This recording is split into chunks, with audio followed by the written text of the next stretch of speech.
우리 자업분들하고 한번 이렇게 인사하겠습니다. 아름다운 밤입니다. 네, 이 아름다운 밤에 주님의 음성을 듣는 여러분들이 되시기를 바랍니다. 예수님이 오늘 본문에 보면은 안식일에 회당에 가셨어요.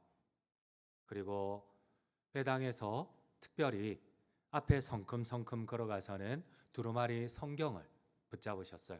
그리고 성경 말씀을 읽고 그 말씀을 해석을 합니다. 근데 갑자기 이 회당에 모였던 사람들이, 예배에 참여했던 사람들이 화를 내면서 예수님을 붙잡고 낭떠러지로 끌고 갑니다. 그리고 낭떠러지에서 밀쳐 죽이려고 합니다. 우리 한번 성경을 오늘 28절 29절을 함께 읽도록 하겠습니다. 28절입니다. 회당에 있는 자들이 이것을 듣고 다 크게 화가 나서 일어나 동네 밖으로 쫓아내어 그 동네가 건설된 산 낭떠러지까지 끌고 가서 밀쳐 떨어뜨리고자 하되, 도대체 왜 청중들이 예수님께 화가 난 걸까요? 예수님이 두루마리 성경을 가지고 성경을 해석해 주었어요. 그럼 오히려 은혜를 받고 감사해야 되는데, 이 유대인들이 예수님을 붙잡아 산 낭떠러지에 끌고 가서 떨어뜨려 죽이려고 합니다. 이유가 무엇인가요? 왜 성경을 풀어주는 예수님을 낭떠러지에서 밀쳐 죽이려 할까요? 이유가 무엇인가요? 바로 예수님의 두 가지 도전 때문입니다. 오늘 주님은 성경 말씀 가운데 사르밧 과부의 얘기와 나아만 장군의 얘기를 사람들에게 성경을 풀어주고 읽어주고 풀어주었어요. 근데 이게 이스라엘 유대인들에게 받아들여지지 않는 거예요. 짜증이 나는 거예요. 화가 나는 거예요. 분노를 넘어서 이 예수님을 낭떠러지에서 죽여야만 하는 거예요. 오늘 주님은 두 가지를 도전을 하십니다. 여러분 한번 우리의 삶에도 한번 적용해 보세요. 왜 엘리야 선지자가 이스라엘에 수많은 과부가 있었는데 그 어떤 사람에게도 하나님이 믿을 수가 없어서 보내지 않고 저 이방 땅, 우상 숭배의 땅, 수천 마리 떨어진 시돈 땅에 있는 사르밧에 사는 과부에게 보냈느냐는 겁니다. 우리 함께 성경을 읽겠습니다. 26절입니다. 함께 읽겠습니다. 엘리야가 그중 한 사람에게도 보내심을 받지 않고 오직 시돈 땅에 있는 사렙다의 한 과부에게 뿐이었으며, 이 얘기를 듣던 화가 났어요. 유대인들은. 이제 예수님이 두 번째 도전을 합니다. 왜 수많은 환자들이 이스라엘 땅에 있는데 단 한 명도 질병의 치유함을 받지 못하고 이방 사람, 하나님을 제대로 알지 못하는 나만이 이 나병의 치유를 받았느냐? 예수님 두 가지 도전을 해요.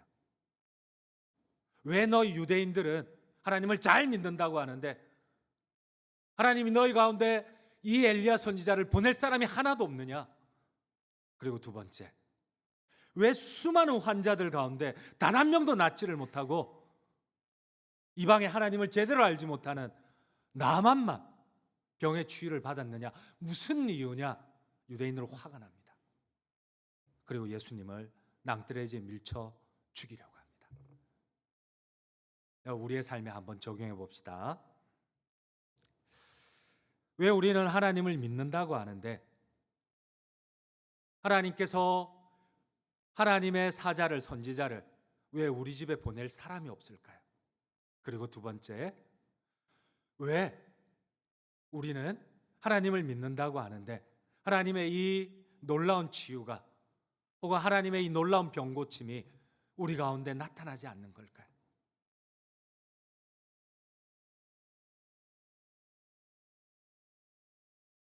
우리 한번 27절을 한번 같이 한번 읽도록 하겠습니다. 27절입니다. 또 선지자 엘리사 때에 이스라엘에 많은 나병 환자가 있었을 때 그 중에 한 사람도 깨끗함을 얻지 못하고 오직 수리아 사람 나아만 뿐이었느니라. 누구보다도 많이 예배하고 누구보다도 성경 말씀을 많이 읽는데 왜 이스라엘에는 병고침이 없고 왜 하나님을 알지도 못하는 이제 간 믿은 나만에게 이 병고침이 있느냐? 무슨 이유 때문이냐? 주님의 이 두 가지 도전 때문에 주님 오늘 유대인들의 분노를 사고 이 낭떠러지에 끌려가고 있습니다. 여러분, 오늘 주님께서 우리에게 도전하시는 참된 믿음은 무엇일까요? 믿음의 본질이 무엇일까요? 여러분, 유대인들은 성경을 누구보다도 잘 알고 있었습니다. 매주마다 회당에 모였고 매일 어떤 이들은, 경건한 유대인들은 매일 3번씩 성전에 기도하러도 올라갔어요. 근데 그 가운데는 하나님 기적이 나타나질 않습니다. 하나님이 보낼 만한 가정이, 믿음의 가정이 없어요. 여러분, 그렇습니다. 여러분, 우리가 오늘 기억해야 할 것이 있습니다. 참된 믿음의 본질이 무엇일까요? 오늘 주님이 말씀하시는, 어쩌면 유대인들을 분노케 하게 만든 믿음의 참된 본질이 무엇일까요? 나는 믿음을 가졌다고 하는데 오늘 주님이 말씀하시는 이 참된 믿음의 본질을 가지고 있는지 한 번만 적용을 해봅시다. 아니면 내가 오히려 주님의 말씀에 화를 내는 유대인에 가까운지, 예수님을 절벽으로 끌고 가는 유대인에 가까운지, 아니면 주님이 인정하시는 참된 믿음의 본질을 깨닫고 노력하고 있는지 한번 우리 자신에게 적용해 봅시다. 유대인들은 예수님이 회당에서 앞에 성큼성큼 걸어와서 두루마리 성경을 듣고 읽고 난 다음에 이렇게 해석해 주기를 바랐습니다. 그래 봐라, 참된 믿음은 아브라함의 조상을 둔 너희 유대인들이다. 너희가 참된 믿음의 후손들이다. 이렇게 하기를 원했어요. 그리고 너희가 성경에 능통하니 야 잘하였도다. 이렇게 하기를 원했어요. 그런데 주님은 믿음의 참된 믿음의 본질을 그들이 손가락질하고 그들이 조롱하든 심지어 짐승 취급을 하는 이방 사람 사르밧 가부에게서, 이방 사람 나만 장군에게서 그 믿음의 모범을 찾자 유대인들은 화가 났어요. 사랑하는 성도님 여러분, 나는 혹시나 오랜 신앙생활을 했습니다. 주일학교 때부터 반평생, 아니 전평생을 신앙생활을 했습니다. 직분도 중직자가 되고 신앙 연륜도, 아는 성경 지식도 많습니다. 근데 혹시나 오늘 주님이 말씀하시는 참된 믿음을 가지고 있는지요? 열왕기상 17장 1절에서 16절에 보면 오늘 주님이 참된 믿음의 모범으로 제시를 하시는 사르밧 과부의 얘기가 나옵니다. 여러분, 선지자 엘리야는 아방을 피해 도망을 쳐야만 했습니다. 근데 하나님이 보시기에 아브라함의 후손들 가운데 매일마다 예배드리는 이스라엘 백성들 가운데 엘리야를 보낼 집이 없어요. 어쩌면 매일 새벽 예배를 드리고 매주 몇 번씩 예배를 드리는데 주님이 보시기에는 이 엘리야를 보낼 집이 없어요. 근데 주님은 지금 이 엘리야를 먼 이방 땅, 오히려 이 엘리야를 죽이려는 아방의 아내 이세벨의 고향인 시돈 땅 사르밧이라는 지방으로 보내어 버립니다. 그곳에 한 과부에게 보내어 버립니다. 오늘 주님이 말씀하시는 믿음이란 어떤 믿음일까요? 여러분, 사르밧 과부는 어떤 믿음일까요? 여러분, 가만히 이 본문을 묵상할 때에 저도 여러분 이 엘리야가 도무지 받아들일 수가 없어요. 나는 목사라는데 이 하나님의 이 믿음의 본질의 기준이 제가 상식적으로 받아들일 수가 없어요. 여러분, 저도 많이 타락하고 변질되었는지 여러분 한번 생각해 보세요. 이 하나님의 선지자라는 사람이 자기 땅에서 도망쳐 나왔어요. 얼마나 능력이 없으면, 하나님의 선지자라는 사람이 얼마나 능력이 없으면 멀리 이방 땅까지 도망쳐 왔겠어요. 이것도 이해가 안 되는데 여러분, 이 남자가 과부 집에 들어와서 숙박을 하겠다는 거예요. 말도 안 되는 일이잖아요. 여러분, 이게 상식적으로 이해가 되세요? 제가 여러분 혹시나 우리 교회에 뭐 과부가 계시나요? 여하튼 여자 이 과부집에서 내가 한 몇 주 나와서 주일날 예배 드리러 왔다. 여러분들 그게 이해가 되시겠어요? 받아들일 수 있겠어요? 그리고 이 엘리야가 가서 이렇게 얘기를 합니다. 지금 사르밧 과부가 이제 흉년으로 먹을 게 없어요. 마지막 이 쫄쫄 굶다가 이제 기름 조금, 그리고 딱 한 번 떡 작은 거 하나 아들하고 먹고 죽을 정도밖에 없어요. 그래서 이제 이 과부가 마지막 나무를 모아서 이제 마지막 떡을 해 먹고 죽으려고 해요. 그런데 이 하나님의 선지자라는 사람이 이해도 안 돼. 얼마나 능력이 없었으면 먼 이방 땅에서 도망 나온 이 선지자가 그것도 과부를 찾아와 가지고 이렇게 얘기를 해요. 야, 너 마지막 남은 그 떡 나한테 달라. 이게 이해가 돼요? 여러분, 자기가 뭘 하나님의 선지자가 가져다 줘도 못한데 이 마지막 먹고 죽겠다는, 그냥 또 많이 있는 것 가운데 조금 달라는 것도 아니에요. 마지막 먹고 죽겠다는 이 과부에게 가가지고 얘기를 해요. 오이, 내가 위대한 여호와 하나님의 선지자인데 내가 이방 땅 여기까지 와서 하나님 나한테 가라고 해서 여기까지 왔다야. 그리고 너 이제 먹고 죽으려고 하는 그 떡 나한테 달라. 하나님이 네 기름병도 채워주고. 이 여인은 하나님 대해서 몰라요. 근데 이러고 있어요. 여러분들이 만약 사르밧 과부라면 제가 가서 멀리 이방 땅에서 도망쳐온 선지자가 가가지고 먹고 죽으려고 하는데 배고파 죽으려고 하는 아들한테 마지막 떡을 먹이고 이제 같이 죽자고 하고는 이 마당에 와가지고 야, 그 떡 내놔라야. 나한테 주면 네 복 받을 기다. 내가 이렇게 한다면 여러분들 저를 받아들이겠습니까? 저를 죽이려고 하지 않겠어요? 황 집사님 고개를 끄덕이시는데 평소에도 자고 감정이 많죠. 그래서 여러분 이래요. 여러분, 이 사르밧 과부를 주님이 참된 믿음의 모범으로 제시를 하세요. 여러분, 이게 이해가 됩니까? 우리의 상식에는 전혀 이게 이해가, 얼마나 모렴치하고 비상식적이고 얼마나 파렴치한 인간이에요. 우리는 자그마한 실수에도 용납이 안 되는데, 여러분, 이 택도 아닌 처음 보는 사람이 도망쳐 와가지고 떡 내놔라 이럴 때에 그것도 마지막 한 움큼 자기 자식하고 먹고 죽으려고 하는 거, 그래도 하나님 널 채워주실 거다. 그 기름병을 채워주실 거다. 떡가루를 채워주실 거다. 여러분, 내가 혹시나 놓치고 있는 부분이 무엇인지요? 여러분, 오늘 주님이 두 번째 이 나아만 장군의 비유를 듭니다. 우리 한번 열왕기상 7장 16절 말씀을 한번 같이 한번 읽도록 하겠습니다. 열왕기상 17장 16절입니다. 함께 읽겠습니다.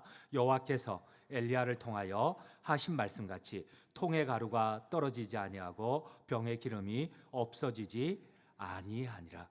여러분, 한번 이 말씀을 적용해 봅시다.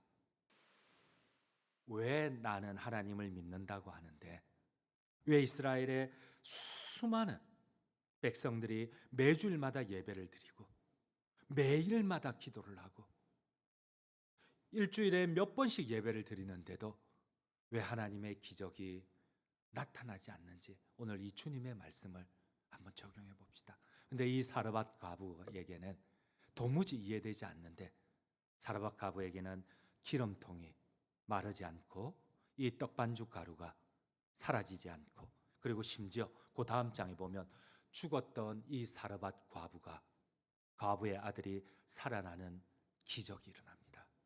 우리 함께 17장 23절을 함께 읽도록 하겠습니다. 엘리야가 그 아이를 안고 다락에서 방으로 내려가서 그의 어머니에게 주여 이르되 보라, 내 아들이 살아났느니라. 오늘 주님이 두 번째 예를 듭니다. 나아만 장군의 예를 듭니다. 여러분, 혹시 제가 이렇게 설교하는데 막 속에서 분노가 일어나는 건 아니세요? 저를 잡아다가 낭떠러지에 혹시 떨어뜨리고 싶지는 않으세요? 여러분, 분노를 좀 내려놓고 두 번째 우리 주님의 비유를 한번 들어보도록 하겠습니다. 우리 두 번째 비유입니다.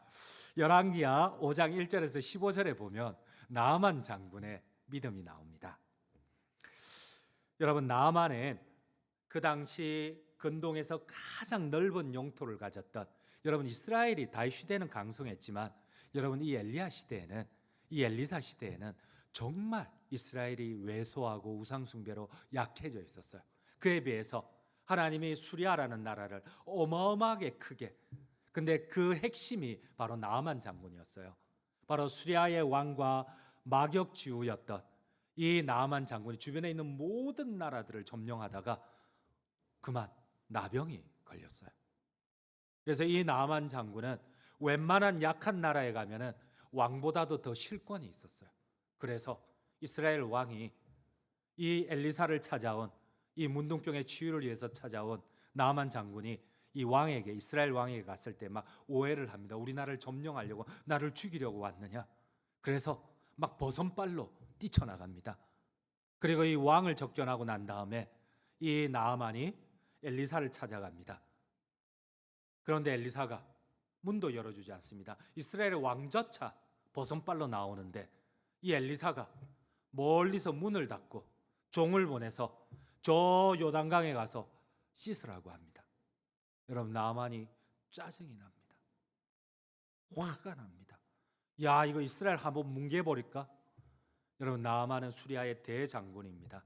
주변의 모든 나라들을 점령한 대장군입니다. 근데 한낱 왕인 이스라엘 왕조차도 버선발로 나와서 나를 접견하는데 이 택도 아닌 선지자가 말이야, 이름도 없는 선지자가 종을 보내서, 그것도 지가 버선발로 뛰어나오는 것도 못한데 종을 보내서 문을 닫고 나한테 저 요단강에 가서 씻으라고? 여러분, 우리 한번 성경을 읽도록 하겠습니다. 우리 한번 열왕기야 5장 11절 12절입니다. 함께 읽겠습니다. 나아만이 노하여 물러가며 이르되 내 생각에는 그가 내게로 나와서 그의 하나님 여호와의 이름을 부르고 그의 손을 그 부위 위에 흔들어 나병을 고칠까 하였도다. 12절입니다. 다메섹 강 아바나와 바르바른 이스라엘 모든 강물보다 낫지 아니하냐? 내가 거기서 몸을 씻으면 깨끗하게 되지 아니하랴 하고 몸을 돌려 분노하여 떠나니. 여러분, 나아만이 화가 났던 게 두 가지가 있어요. 첫 번째는 왕조차도 버선발로 뛰쳐나와서 마치 왕을 대하듯이 나를 접견하는데 택도 아닌, 내가 오늘 이스라엘 한번 뭉개버려? 택도 아닌 선지자가, 그것도 문을 닫고 나오지도 않고 종을 보내서, 이것도 짜증이 나는데.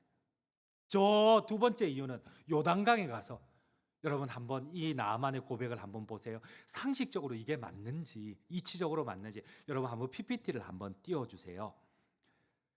여러분, 이스라엘의 가장 높은 산은 헐몬입니다. 이 헐몬이 요단강을 만들고 또 사해 바다까지 흘러가요. 근데 그게 반대로 흐르면은 이 수리아에 있는 이 나만이 얘기하는 아바나와 바라발 강이 됩니다. 근데 저 강은 여러분 생각을 해보세요.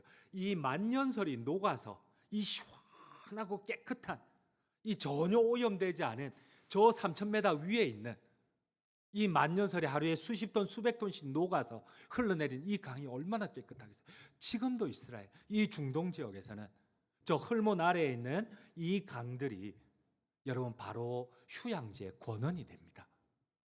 근데 이 강을 가진 수리아에서 내가, 우리 다음 장면을 한번 볼게요. 여러분, 요단강은 이 여러분들이 한참 이렇게 요단강이 이 마지막에 있는 사해바다 앞쪽에 있다 보니까 여러분, 요단강이 항상 이 저걸 뭐라 하죠? 적조라고 하나요? 적조가 끼어 있고 항상 들어오는 강이에요. 그리고 물이 흘러도 약간 폭을 넓게 하지, 물이 없을 때는 정말 한 3, 4m? 여러분, 저런 강에 가서 씻으라고 하니까 여러분 어떻겠어요? 어떤 마음이 들겠어요? 장난해? 이것이야? 내가 한번 군대로 한번 확 밀어버려? 이런 마음이 드는데 여기서 금상첨화로 설상가상으로 저런 더러운 강에 가가지고 이 자기 나라 수리아에 있는 그 좋은 강에서 씻을 수 있는데 저기서 씻으래요. 그것도 7번씩이나 들어갔다 나오래요. 형, 이게 이해가 안 돼요. 사랑하는 성도님 여러분, 우리는 믿음을 얘기하지만은, 내가 믿음이 있다고 얘기하지만은 혹시나 매일의 삶 가운데 이런 매일마다 여러분, 우리는 이런 참된 믿음의 도전을 받습니다. 여러분, 주님이 오늘 어쩌면 우리에게 말씀하십니다. 왜 매일 예배를 드리고 심지어 수많은 신앙 연륜을 자랑하는 왜 유대인들 가운데는 병고침이 없느냐? 왜 유대인들 가운데는 왜 기름병이 마르지 않고 왜 기적이 나타나지 않느냐? 근데 왜 이 사르밧 가부에게는 기적이 나타나고 왜 나아만에게는 기적이 나타났느냐? 한 번만 화를 내지 말고 나를 낭떠러지에 밀치지 말고 한 번만 참된 믿음을 돌아보라는 겁니다. 결론을 맺도록 하겠습니다. 오늘 주님은 성경을 많이 안다는 유대인들의 믿음을 심판하셨습니다. 하지만 이해되지 않지만 도무지 받아들일 수 없는 비상식적인 주님의 요구이지만 주의 말씀에 순종한 이방 여인 사르밧 가부를 통하여서 하나님의 역사를, 이 나아만을 통하여서 하나님의 구원을 나타내셨습니다. 그러므로 헐몬의 깨끗한 물보다 우리의 상식과 경험과 이성과 합리보다 흙탕물인 요단강을 믿음으로 들어간 이방인 나아만의 순종을 통하여서 우리가 살아계신 하나님을 만나고 그리고 이 만남과 함께 하나님의 치유와 하나님의 기적을 경험하는 우리 모든 장전종합 성도님들 되시기를 간절히 주님의 이름으로 축원드립니다.